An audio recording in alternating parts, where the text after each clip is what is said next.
Now welcome to another News from Naboo with Thor's Lightning Takes. And let's get right to the news. All right. We're going to talk about Andor. It's been a week or so. It's like a couple days at least, yeah.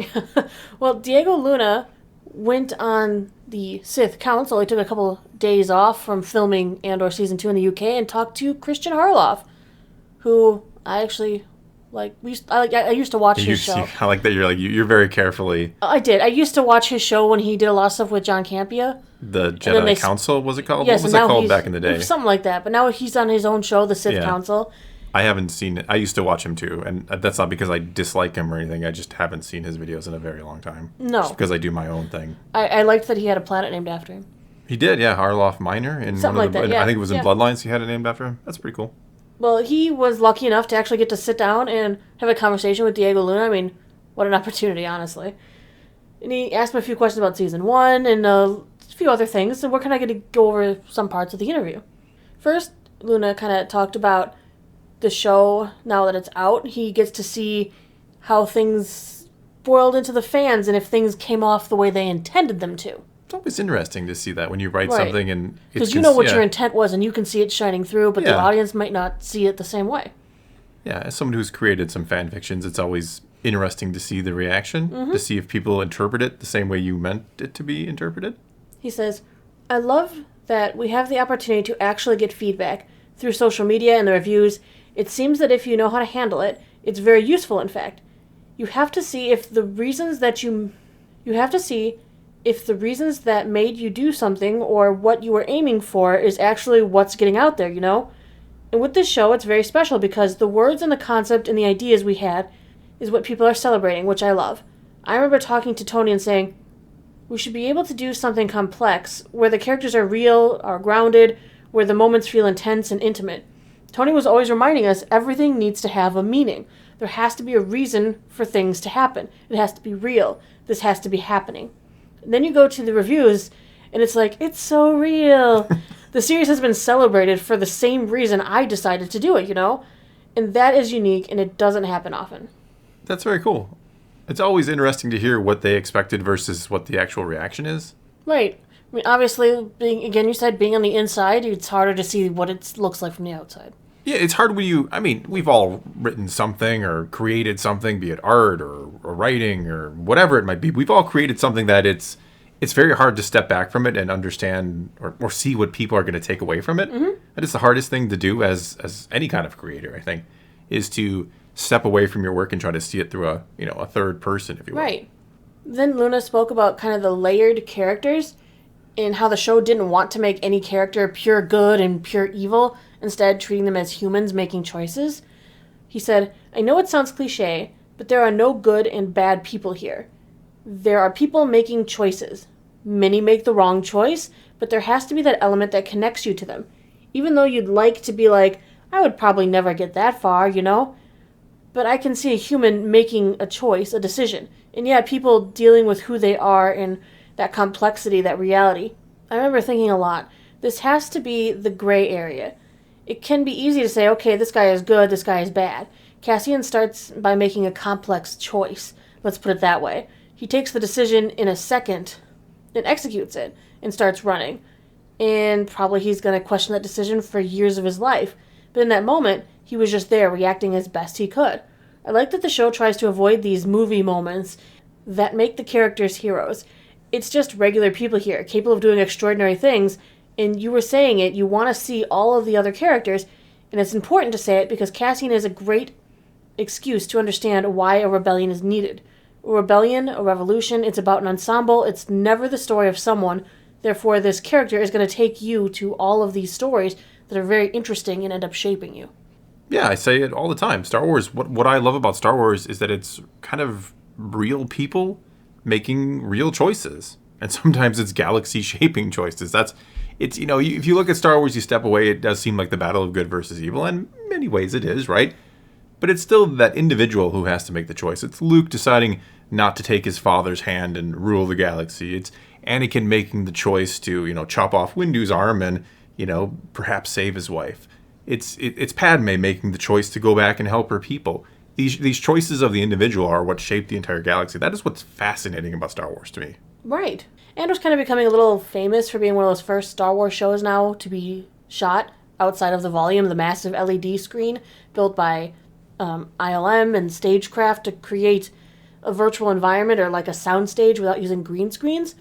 And while the show has been widely praised for the authenticity and the sense of real locations as opposed to the claustrophobic feeling you sometimes get from the volume, Luna gave some interesting examples about how this helped him on the set make the show better.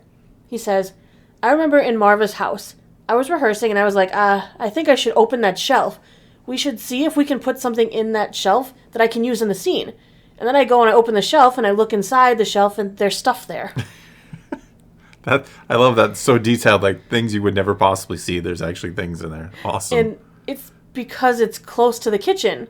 And there's a reason. It's all cooking stuff. And it's because it's close to the kitchen. And there's a logic about it. And then I'd go shit, I didn't even have to talk to props. This is already happening. This is a house. Somebody actually lives there. Nobody knew they actually took from another planet and propped it here on Earth. Plopped it, I should say. And here's the logic behind. Here's a logic behind the house. I opened it up. I saw it was there. And we came up with an action that had to do with the props already placed there by somebody else. That specificity. The shelf could never have been opened, but that stuff was always in there anyway.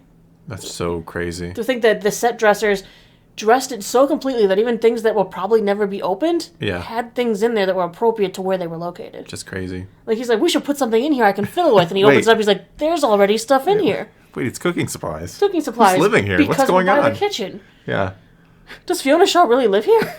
I'm telling Marva, you. did you move in? Maybe she does. I'd live there. It looked pretty cool. Then the topic of Rogue One came up because they asked him about that original ending. Because there's these rumors out there whether or not it was true that Vader was supposed to kill all the crew at one point and that just Disney decided against it, fearing it would be too dark. Luna kind of says that's not the case. I'm not going to go to the exact quote because it's long and confusing a little bit, but when he was approached to sit down with the director, they kind of telling him a story hey, this guy does this with this girl, and then this happens, and he shows some art and some concept, and then he goes, "Hey, I want you to play the guy." And now I'm confused. His response was more confusing than that? I'm paraphrasing parts of his response. No, I'm just joking. He said, "If you want to, we can convince everyone we're going to do this." And he pitched it to him. He says, "Many things changed along the way, but not the end." I think the rumor might be false that there was a take in which Vader slaughtered them all. Oh, I heard that rumor. Yeah, I don't think that actually happened. I think they were probably always meant to die, but it probably was some other thing that killed them, not Vader. Vader was never involved in that. Okay. I think that would have been a little cheesy if Vader had ended up killing them all. All right, we'll move into our second article today. Star Wars Jedi Survivor developer is going to kind of talk about Bode, lightsaber stances, and some gameplay details. Woohoo! Jedi Fallen Survivor on the way. Or just Survivor. Fallen Survivor. You never know. First thing they kind of tell you is you are not unlearning and relearning Force powers. Okay, that was You're one of my questions. You're progressing forward, not redoing what you've already done. One of my questions is now answered. Mm-hmm. Instead, gameplay is kind of evolving in new ways. One of the ways is they're going to expand what they're calling the lightsaber techniques that Cal uses to fight his enemies. Game designer Stig Asmussen elaborated on kind of the techniques we saw in the recent trailer. We talked about Bode Akuna, the mercenary that's around Cal's age who pops up in the trailer. Bode's going to be an AI buddy character during Cal's adventure, aiding in combat and traversal. What he says is, he and Cal form a special bond. It's almost like they're brothers, and they're not exactly the same, but they really do complement each other. So he's kind of just an AI buddy for a while. Well, I'm glad to hear they're different. I didn't think Bode was going to be another Jedi on the run or anything like that. Yeah, thanks, Bode. Jedi on the run, number 2. Other Jedi on the run. Let's go find more Jedi on the run. Hunting Jedi. Wait, that's not their job. That's what they're supposed to be doing the opposite. Asmussen also confirmed that leaked stance that we saw Cal wielding a lightsaber and a blaster at the same time. He explained this is one of the unorthodox things Cal has to do in desperate times. The more desperate he gets, the more he's just trying to find a way to survive, and he's even, using a blaster, which is not exactly something that Jedis do. Well, it's not new. Ezra did it. Actually, Kanan did it really cool in the season finale of the first season of Rebels against the Grand Inquisitor. Kind of like Cal's going to do whatever it takes now. There are 5 separate stances in the game to swap between depending on the environment. Asmussen says, we have 5 fully realized stances in the game. A lot depends on the enemy that you're coming across. It's advantageous to use certain types of stances against certain types of enemies, and it's up to the player to figure that out. It requires the player to break down the enemies and figure out what is the best weapon of choice. Just go in swinging. That's what I do. You know my style. Like, we've got the crossguard saber, which everyone is kind of assuming is going to be like your heavy weapon, which might be really good against heavily armored people. But obviously, if it is a heavy weapon, it might be a little slower to use to get those big bash swings in.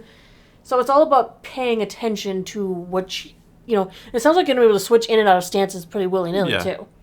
Game Informer also mentioned Cal's going to have, like, additional tools and abilities to traverse the area. He's going to get, like, an ascension cable, and, of course, the ability to tame and ride animals. Which is cool.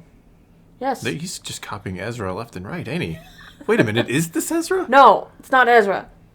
Asmussen says, it's much of a wider Metrovania approach. Cal can cross huge gaps by chaining several types of skills together, but it's also about how we approach these mounts and how they're used to negotiate and dominate the world. I don't know if I like how they say dominate the world. Sounds very Sith-like. It does dominate the world. The last thing Game Informer said was that there's going to be a brand new planet that's going to act as like the central proving ground and place of exploration, though that doesn't mean we'll be spending all of our time there. The trailer does suggest that we're going to be going over multiple worlds, much like Fallen Order, but we do have a brand new world we're going to get introduced to in the game. Well, I hope there's a lot of new worlds, actually. A lot of new worlds. Not like, Brand a couple at the very least. Just at least a couple. Okay. Well, we saw some familiar worlds, and we saw some new worlds in the first one, so I would hope more of that. I do, too. I'm really excited for the game. I can't wait to see where this all leads to. I'm interested, for the story, for the gameplay, for all of it. I'm super excited. Lightsabering. It's going to be an incredible march for Star Wars. It seems like Bad Batch Season 2 will come to an end. We will have Mandalorian starting up, and we get Jedi Survivor. I almost said Fallen Survivor now, too. I'm going to get him. You will get me. So, yeah, we have a lot to look forward to in the month of March. But for now, that's all we got for you this time. So do take to the comments below and tell us what you think of any and all of today's news. How excited are you for Jedi Survivor? Are you excited for the different stances, dual wielding and using a blaster? All these cool things. Whatever the case may be, leave your comments below. Let's talk some Star Wars. And until next time, thanks for watching.